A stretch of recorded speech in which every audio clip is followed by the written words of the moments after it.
On vous souhaite la bienvenue à ericlatour.com. Dans quelques instants, on vous parle de la reprise du tourisme en Montérégie après 2 étés quand même assez difficiles au niveau de l'hébergement surtout, parce que les activités quand même, les gens vont visiter les différents sites. Mais d'abord, revenons à la politique municipale. Il y a un indépendant dans le district numéro 9, NDA et Saint-Gérard-Est. Il s'agit de Daniel Hacherel.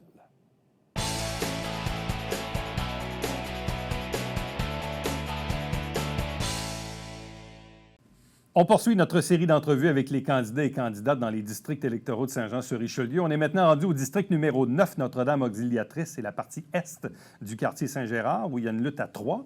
Le siège est ouvert. M. Berthelot a pris sa retraite de la vie politique. Et il y a un indépendant dans la course, c'est Daniel Hacherel qui est avec nous. Bonjour et bienvenue.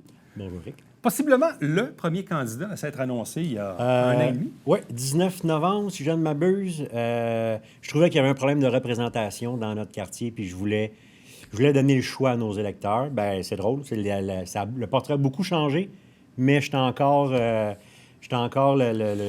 choix. Est-ce que le départ ou la mise à la retraite d'Yvan Berthelot a pesé dans la balance? Autrement dit, on a un siège ouvert, un siège disponible. Est-ce que ça a joué dans la balance? Pas dans la mienne. Je me suis annoncé le 19 novembre. Mais on savait qu'Yvan Berthelot, possiblement, à ne ce reviendrait moment-là, pas. si on se rappelle, à ce moment... Non, c'était pas clair. Okay. On était encore dans le doute quand vous m'aviez fait une entrevue à ce moment. Puis on s'était dit, je pense que c'était hors d'onde, qu'on ne savait pas trop encore. Vous veniez de l'interviewer. Puis vous ne l'avez pas dit, d'ailleurs, qu'il se retirait à ce moment-là. Fait que non, j'étais prêt à y aller. Je le fais pour moi, je le fais pour mon quartier. Peu importe qui se présente... c'est pas important. Est-ce que ça change la donne qu'il ne soit plus là, par contre? Clairement.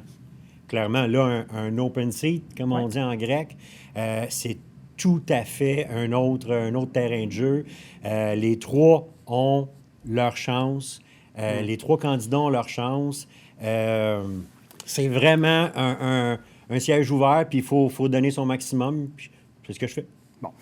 Vous le dites, c'est une course à 3, donc il y a une candidate pour l'équipe de Mme Bouchard, il y a une candidate pour l'équipe de M. Laplante. Vous vous présentez comme indépendant. Pourquoi? Pourquoi indépendant? J'ai rencontré les deux candidats à la mairie. Je les connais tous les deux. C'est pas... on se connaît très bien. Mon opinion, en fait, de la démocratie municipale, c'est qu'on n'a pas besoin des partis politiques. On a autant besoin des partis politiques qu'on a un mal de tête, là. Ça nous ralentit, puis un coup qu'on l'a, c'est dur de s'en débarrasser. Il faut être... Si chacun était indépendant, là, tous les conseillers, là, on élimine la partisanerie qui a fait que tous les votes depuis 4 ans se finissent 9-4. Je pense qu'on aurait moins fait du surplace depuis 4 ans. Qu'est-ce que vous répondez aux gens qui vous connaissent globalement? Ils disent, ben oui, Daniel Hacherel, c'est un chum du maire, c'est un ami de Laplante, c'est des amis de longue date. Il est indépendant, mais dans le fond, il est avec Laplante. Qu'est-ce que vous dites? Bien, je vous dirais on a travaillé ensemble durant longtemps. On s'est très peu fréquentés hors du boulot, bien qu'on a eu bien du fun au travail ensemble. Et quand il s'est présenté la première fois, je croyais à sa droiture, je croyais à sa capacité de travail, mais sa capacité de rassembler, d'être un leader positif, je considère qu'il a échoué. Et je ne crois pas à sa façon de faire. On partage beaucoup, mais vraiment beaucoup sur le fond. Mais sur la forme, on ne peut pas être plus loin l'un de l'autre. Quand on s'était vu la première fois, vous m'aviez dit que vous ne vouliez pas prendre position dans la campagne électorale à la mairie. Oui. À la lumière des commentaires que vous venez de me faire, est-ce que j'en déduis que vous appuyez Mme Bouchard? Bien, vous n'avez pas posé de questions sur Mme Bouchard. Si c'est ça la question. Mme Bouchard a sur la forme, effectivement. Sur le fond, je trouve qu'on est mince. Oui, changeons de climat, mais que va-t-on faire? Lorsque le soleil sera venu, on va faire quoi avec ça? Pour moi, c'est très, très, très, très mince, notamment au niveau économique. La déception qu'elle ait repris tous les membres de l'équipe du groupe des 9 qu'elle a pu. Je ne crois pas, cependant, là, que c'est encore le groupe des 9, non. Mais le manque d'introspection que les 13 alentours de la table ont eu après 4 ans de chicane. Il y a juste Poisson et Gendron qui ont dit, OK, suffit la partisanerie, on se présente comme indépendant. Les autres, C'est la faute de qui? C'est la faute d'eux autres. Mais vous faites quoi à ce moment-là? Vous savez, quand on fait le porte-à-porte, Ouais. les gens vont dire, OK, M. Asherad, on vous aime bien, tout ça. OK, mais pour qui on vote à la mairie? Vous nous suggérez qui? Vous dites quoi à ce moment-là? Parce qu'il n'y a pas 4 choix à la mairie, il y en a 2. Très simple.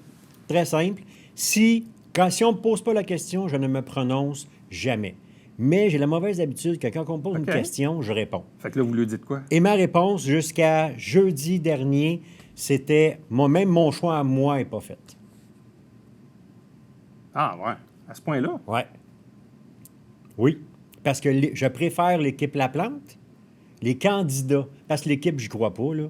L'équipe, là, les 2 équipes, il y en a une des 2 qui meurt le 8 novembre, là, ou qui est à l'agonie le 8 novembre.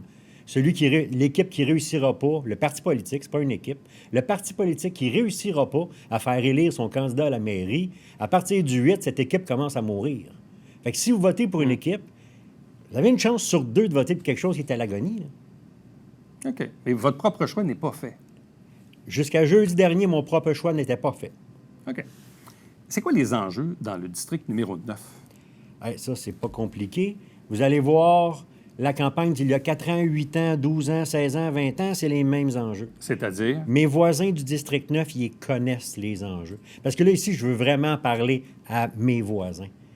L'enjeu, cette année, c'est pas d'identifier le mur anti-bruit, la 2M, l'intersection, la vitesse sur Champlain. On le sait si on reste dans le quartier, nous. L'enjeu, là, c'est de trouver une personne qui va être apte, compétent et libre de défendre bec et ongle le district 9 pour qu'on règle ou qu'on améliore minimalement certains de ces enjeux-là. Dans le prochain PTI en 2022, là, dans nos infrastructures, il y a 2 coins de rue d'inscrits. 2 coins de rue. On a des infrastructures qui datent des années 50, mais à date, le Conseil de ville a décidé qu'on ferait la rue Doré et la rue Saint-Hubert, un coin de rue chaque. À ce rythme-là, on va être mort, mais qu'on soit rendu à C'est un quartier bon qui s'est port. beaucoup transformé dans les 20 mon dernières Dieu. années. Totalement. Le 430 Champlain, qui était le couvent des Sœurs. Là, il y a l'église Saint-Gérard tout récemment. Il y a tout le quartier Seigneur. Là, il y a l'ancien BMR sur Saint-Joseph où Oui. ça va bouger bientôt. Oui. Bon. Mais il l'a avoué ici en entrevue, le conseiller municipal sortant, Yvan Berthelot, disait mon plus grand regret, c'est 2M Ressources. Dans Saint-Gérard, là, sur le coin de Normandie, Saint-Michel. Qu'est-ce qu'on peut faire avec 2M Ressources? Au niveau de changement, j'aimerais ajouter que le changement encore plus important que ce que vous venez de nommer, c'est le rajeunissement du quartier. On a des familles, Ouais, des ça s'est enfants, transformé, ouais. mais de façon importante, là. Ouais. 2M Ressources, il aurait fallu peut-être qu'on agisse de façon... Il aurait fallu minimalement surir le lait, là. Moi, je pense que quand on veut que quelqu'un quitte, qu'une entreprise quitte, il faut surir le lait. Il y a des passe-droits qu'on a donnés à cette entreprise-là qu'on n'a pas encore enlevé.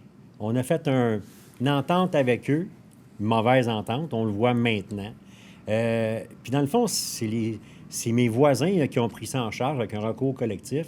Et moi, là, les promesses, j'en fais aucune parce que j'y crois pas aux promesses. Mais Regardez, pour vous, 2M Ressources doit quitter. Ah, clairement. Ah non, il n'y a pas d'argument, il n'y a pas de... Puis d'ailleurs, là, si on regarde la position, c'est pour ça que je ne voulais pas parler de m'attarder trop longtemps là-dessus, parce que vous allez interviewer les 2 autres. Vous allez voir, c'est la même affaire, les 3. Sur la majorité des enjeux, là, on est tous d'accord. Il n'est pas là le point, cette année. Comment on voit l'avenir du secteur? Il y a le 201 Saint-Louis, il y a l'ancien BMR. Là, il y a la rue Labrèche qui est coupée en 2 par le Dolorama puis le Bingo, que tout le monde souhaite voir exproprier un jour. Pour vous, c'est quoi parce que c'est le cœur du quartier dans NDA. Qu'est-ce qu'on voit là, au niveau de l'architecture, au niveau des bâtiments, au niveau du commercial, du résidentiel? C'est quoi la vision d'avenir de ça? Je pense qu'il y a plusieurs façons pour cette intersection-là. C'est le cœur de NDA, parce qu'on a vraiment 2 quartiers dans un secteur. C'est vraiment, les enjeux sont différents. Il faut définitivement trouver une façon de faire circuler sécuritairement les piétons, les triporteurs, parce que c'est la voie qui relie les deux résidences personnes âgées. Donc, c'est vraiment... Mais il y a plusieurs options. Puis, encore une fois, des promesses, j'en fais pas. C'est des options qui vont coûter beaucoup de millions, parce que ça se fera pas avec la bonne volonté. Ils vont en prendre, mais ça va coûter beaucoup de millions. Puis, je pense sincèrement là, que bien que ce soit dangereux, qu'il faut sécuriser les 2 coins de rue, c'est pas un enjeu prioritaire pour le quartier. Dans la portion Saint-Gérard du district numéro 9, vous avez fait allusion tantôt au mur anti-bruit de la rue Neuve-France, qu'un ancien conseiller, M. Poisson, avait déjà tenté de faire.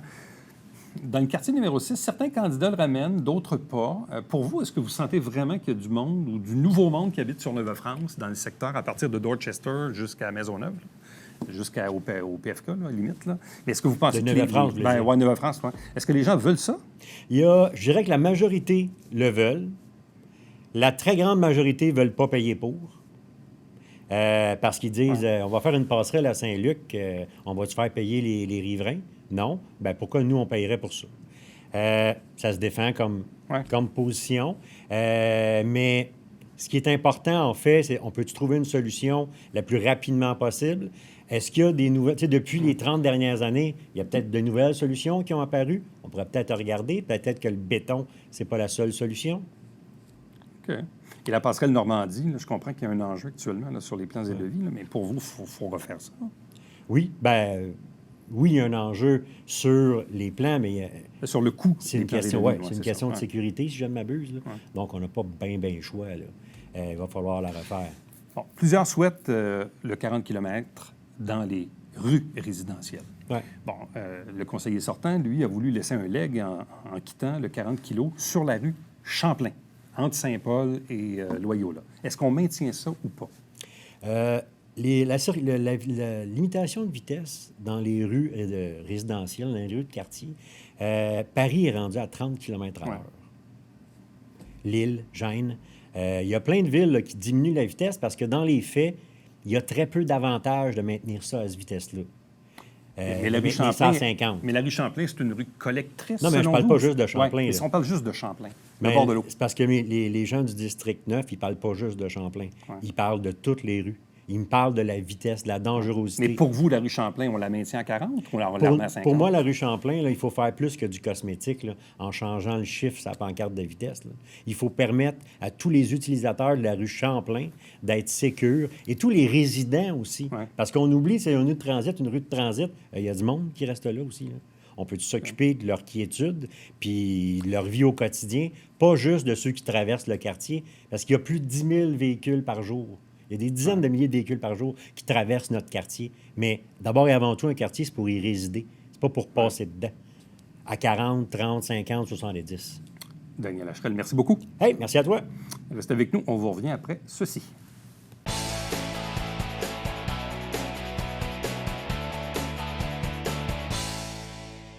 Salut, ici Alexandre Baudouin. Et François Trépanier. François, cette semaine à Sport Express, une petite Macédoine? Absolument, avec non pas l'influenceur joannais, mais l'informateur joannais William Julien. Il n'est pas en campagne électorale, lui? Peut-être. Manquez pas.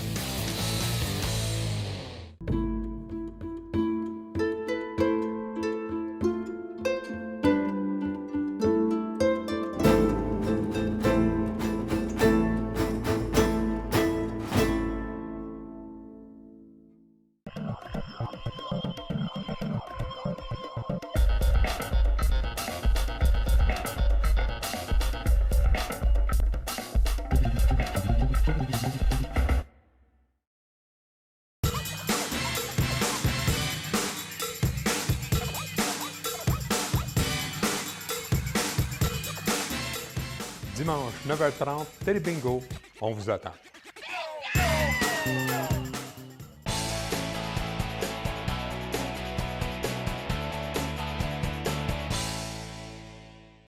Vous allez peut-être me dire que ça fait un peu particulier de parler de tourisme alors que l'hiver est à nos portes, on est dans l'automne, mais en même temps, c'est le temps aussi de faire des bilans, de parler de ce qui s'en vient, mais surtout aussi de parler de la façon avec laquelle on a dû composer avec les effets de la pandémie, l'une des industries les plus touchées. Est-ce qu'on s'en porte de mieux en mieux? Est-ce qu'on voit la lumière au bout du tunnel? Bref, on fait le tour de la question avec Mario Leblanc, directeur général de Tourisme Montérégie. Bonjour et bienvenue. Bonjour, M. Latour. Alors, comment on s'en sort depuis le début de cette pandémie qui, il faut l'avouer, a eu quand même des impacts assez majeurs sur votre industrie? Bien, il y a 22 régions touristiques au Québec. Il y en a 5 qui ont été plus particulièrement touchées. On fait partie des 5, la Montérégie, en 2020. Mais en 2021, bien, l'été, en fait, depuis juin, la reprise semble s'installer. Je pense que c'est fonction aussi des résultats de la COVID. Là. Et plus on est déconfiné, mieux ça va.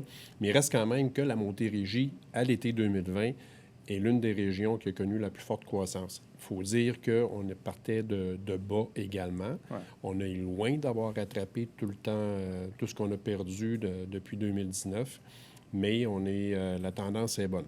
La tendance est bonne. Le comportement de la population est quand même assez particulier parce qu'évidemment, on n'a pas pu aller très, très loin. Donc, beaucoup se sont, comme on dit, garochés vers la Côte-Nord, le Saguenay, Charlevoix, la Gaspésie, évidemment, de manière assez traditionnelle. Mais il reste qu'en Montérégie, on parlait souvent d'escapade, mais on avait commencé à avoir plus d'hébergements au cours des dernières années. Ça, ce volet-là, il est encore à travailler. Là. Bien, il est à travailler. Puis, jusqu'en juin, on encourageait beaucoup le tourisme intra-régional de proximité. Et à partir de l'été, évidemment, il n'y avait plus de restrictions sur les déplacements. Donc, les Québécois, les Montérégiens se sont déplacés en masse vers l'est du Québec, vers la région de Québec, qui a bien performé. Ceci étant dit, depuis quelque temps, on travaille et la pandémie fait en sorte qu'on a accéléré ça, les courts séjours. D'ailleurs, on vient de terminer un sondage et on remarque de l'intérêt, autant pour les gens de la région de Montréal, de la Montérégie, que de la région de Québec, à venir faire des courts séjours de 2-3 nuits en Montérégie. Et ça, c'est une bonne nouvelle pour nous autres. C'est que la COVID nous a permis de tester un peu ce marché-là, puis ça se concrétise tranquillement. Parce qu'il reste quand même que le gros de la fréquentation touristique, de façon générale, vient des réunions, des rassemblements, mariages, etc. Ouais. Et ça, c'est un marché qui n'existe à peu près plus depuis la COVID, mais qui va revenir. Fait qu'en attendant, il faut trouver des alternatives. Et ça semble prometteur. Quand on compare été 2019, été 2020, été 2021, qu'est-ce qui est différent de ces 3 étés-là, entre un été qui était tout à fait normal versus celui de l'an passé et celui de cette année? Bien, au niveau des attraits, là, je dirais que la fréquentation est là. Hein? Que ce soit de l'agrotourisme, que ce soit les musées. Grosso modo, l'impact n'est pas aussi important que dans l'hébergement. 2020, c'est un peu catastrophique. Là. Sans les programmes d'aide financière, plusieurs entreprises seraient disparues parce qu'on est passé d'un taux d'occupation de 70 % environ à 25 % là, pour les hébergements. 2021, bien, c'est la reprise qui s'installe, qui semble s'installer pour de bon. On a augmenté considérablement le taux d'occupation, ce qui fait que l'argent rentre. On a encore besoin des programmes d'aide financière, d'ailleurs, qui sont régressifs, mais ils sont encore là pour quelque temps. Mais les choses changent. J'avais un exemple cet été que c'est un ensemble de petits gestes, là. Il y a une partie qui est la conséquence du travail qu'on peut faire à Tourisme Montérégie ou d'autres organisations locales comme le Tourisme Haut-Richelieu. Mais pour 3 hôtels dans l'agglomération de Longueuil, par exemple, cet été, ça a été des mineurs qui s'en allaient dans le nord, mais habituellement partaient de l'aéroport de Dorval. Maintenant, ils partent de Saint-Hubert, mais ça a généré des centaines de nuitées sur le territoire. Et ça, c'est des choses nouvelles là, qui arrive, qui survient, qui n'existait pas auparavant de ce type-là. Ouais. Donc, l'hébergement, c'est vraiment le nœud de l'affaire parce que je présume qu'il y a eu autant de monde cette année que dans les dernières années aux pommes. Oui. Et là, on verra évidemment au printemps avec les érablières si les cabanes à sucre peuvent avoir une saison plus régulière que ce qu'on a eu avec du prêt à emporter et tout ça, là, des commandes qu'on pouvait faire parce que c'est quand même un gros morceau. Oui. Mais le nœud de l'affaire, c'est l'hébergement et c'est là où ça a fait mal. Mais en fait, c'est là que ça fait mal. Puis on parle plus d'hébergement parce qu'on a plus de données là-dessus. Si on avait des données aussi fiables sur la fréquentation des attraits, on travaille là-dessus. On en parlerait aussi. Mais je pense qu'on est quand même bien positionné. Hein? Le vélo a pris de l'importance. On est une destination vélo, mais qui pourrait être encore plus une destination vélo au Québec. La notoriété, on va la travailler. Tout ce qui est plein air, l'agrotourisme, c'est des créneaux, c'est des segments de marché intéressants pour nous autres, puis qui ont connu une popularité durant la COVID. Mais même, je prends le pôle de Venise en Québec, qui, somme toute, s'en tire pas trop mal. Et même, je prends un exemple très rapide, quelqu'un qui me disait la semaine dernière, vous voulez aller au spa à Venise en novembre, c'est plein. Oui. Fait qu'on se dit, il y en a quand même qui ont réussi à cirer leur épingle du jeu, là. En fait, tout ce qui est villégiature, que ce soit en Montérégie ou au Québec, s'en tire bien. Hein? L'hébergement de la villégiature, comme à Venise en Québec, s'en tire bien. C'est plutôt ce qui est plus urbain, ce qui dépend des grands événements, notamment de la région de Montréal. C'est un petit peu plus ou des congrès. Le Des tourisme congrès, d'affaires, des les congrès. Le congrès, tourisme c'est d'affaires, ça. c'est terrible. Là, avec la réouverture des frontières, ça va donner encore... Tout est progressif, très progressif. Là. Ça va donner probablement un autre petit coup Mais c'est pour ça que vous intéressant. parlez de reprise. Autrement dit, la reprise est amorcée. Vous sentez qu'elle devrait perdurer dans le temps pour nous amener encore plus loin l'été prochain. Mais la véritable remise à niveau ou le comparable avec 2019, ça va se faire dans quoi? 1 an, 2 ans? On pense à peu près? plus à 24-25, 2024-2025. Là, on a récupéré, c'est quand même pas beaucoup. On est content d'avoir récupéré à peu près 50 de ce qu'on a perdu en recettes d'hébergement sur le territoire. C'est quand même bien. L'année prochaine, on prévoit que ça va tourner autour de 70 mais je pense que 2025, c'est peut-être loin. Là, mais 23, 24, là, on ne devrait pas être tellement loin de ce qu'on avait en 2019. Parce qu'en même temps, la taxe d'hébergement, elle est importante pour vous comme source de Oui. revenus pour faire fonctionner la cellule de tourisme en Montérégie. Mais la taxe d'hébergement, on est la 4e région qui génère le plus de revenus d'hébergement touristique. Et cette taxe-là sert au financement notaire. Donc, sert dans nos actions de marketing, sert dans nos actions pour le développement et l'accueil touristique. Donc, elle est très importante pour nous autres. Et oui, ça a été difficile parce que ça a diminué de 65 ces revenus-là en 2020. Bon, revenons sur le vélo, parce que on l'a vu, les gens ont changé un peu leurs habitudes. Certains se sont achetés des roulottes, des véhicules récréatifs, d'autres se sont mis à faire toutes sortes d'activités. Et là, il y a une folie pour le vélo. Il faut juste aller dans un magasin de vélo pour se rendre compte que les inventaires sont à plat. Beaucoup de vélos électriques aussi. Or, on est quand même une région qui a quand même beaucoup de distance et beaucoup de réseaux à mettre à profit. Est-ce que le vélo pourrait être là aussi un volet sur lequel on pourrait peut-être mettre davantage d'accent? C'est très clair. Le vélo, on va le travailler. On l'a travaillé, on va le travailler encore plus. On pense même dédier quelqu'un spécifiquement pour ce produit-là en 2022. On a la région, à peu de choses près, presque la région qui a le plus de réseaux cyclables, de pistes cyclables. Mais à l'ensemble, quand on prend les voies réservées ou similaires à ça, mais on est la région qui en a le plus. Puis on a une diversité de produits. On peut faire ça sur le bord du Richelieu, sur le bord du fleuve, en milieu plus urbain, en villégiature, en campagne. C'est qu'on a quelque chose d'intéressant. Il faut, pas utiliser ce terme-là, là, mais le packager de la bonne façon. Et c'est là qu'on aussi, c'est une autre stratégie, un autre marché où on peut aller générer des nuitées, des courts séjours. Et peut-être même faire des liens avec les Américains? Bien, oui. Puis ça, c'est pas juste aussi au niveau du vélo, mais dans l'agro-tourisme, mais le vélo, oui. Moi, là,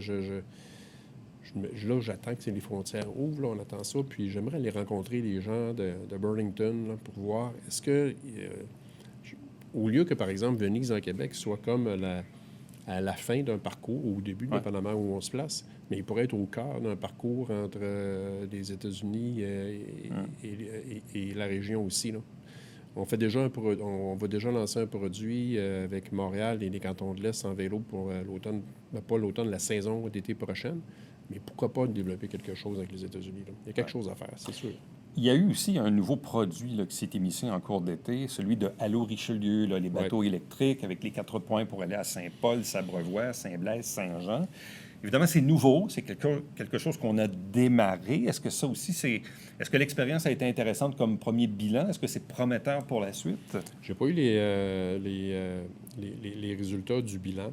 Je sais qu'Isabelle et son équipe font un excellent travail. Hein, c'est un bon partenaire pour nous. Mais le projet que moi, qu'on m'a présenté, je trouve ça très prometteur et qui va dans la bonne voie. Puis ça rentre dans le cadre d'intervention de la touristique de la ministre qui veut du développement durable, transport électrique. C'est carrément dans les orientations gouvernementales. Bon, en terminant, quelqu'un qui nous regarde en ce moment et qui se dit, moi, là, personnellement, qu'est-ce que je peux faire pour aider le tourisme en Montérégie là, dans les prochaines semaines et les prochains mois? Bien, moi, je dirais qu'au Montérégie, on a une belle région. Les Montérégie ont une belle région. Puis il y a moyen de faire des séjours de vélo, de spa, de villégiature, faire des escapades sur notre territoire. On a beaucoup d'attraits. On est probablement la région qui a le plus d'attraits diversifiés et qui est dans la densité d'attraits sur le territoire est vraiment importante. Puis la diversité également. Puis on a des bonnes tables, puis que ce soit l'automne. Puis en espérant que les cabanes à sucre, je souhaite beaucoup cet hiver que les cabanes à sucre, on ait des allègements dans les restrictions. Et ça, on y travaille aussi. On les aide à Oui, bien à partir du moment où on nous annonçait que les restaurants peuvent revenir quasi à la normale en nombre de personnes et qu'on est 20 000 personnes et plus au Centre Bell, j'ose espérer qu'on va pouvoir être des centaines dans nos cabanes à sucre au mois de mars. On fait un peu les mêmes analyses. Merci beaucoup. Bonne chance. Reste avec nous. Au retour, le mot de la fin.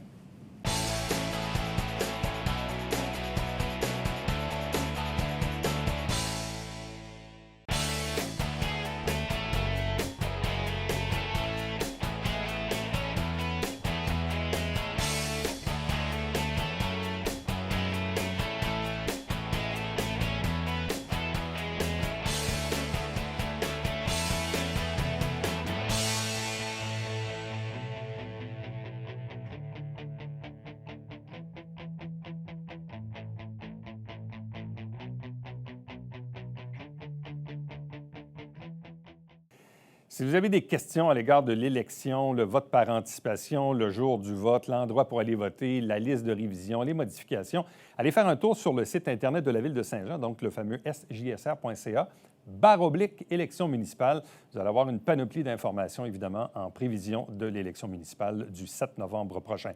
Entre-temps, excellente journée. On se retrouve demain. Bye-bye.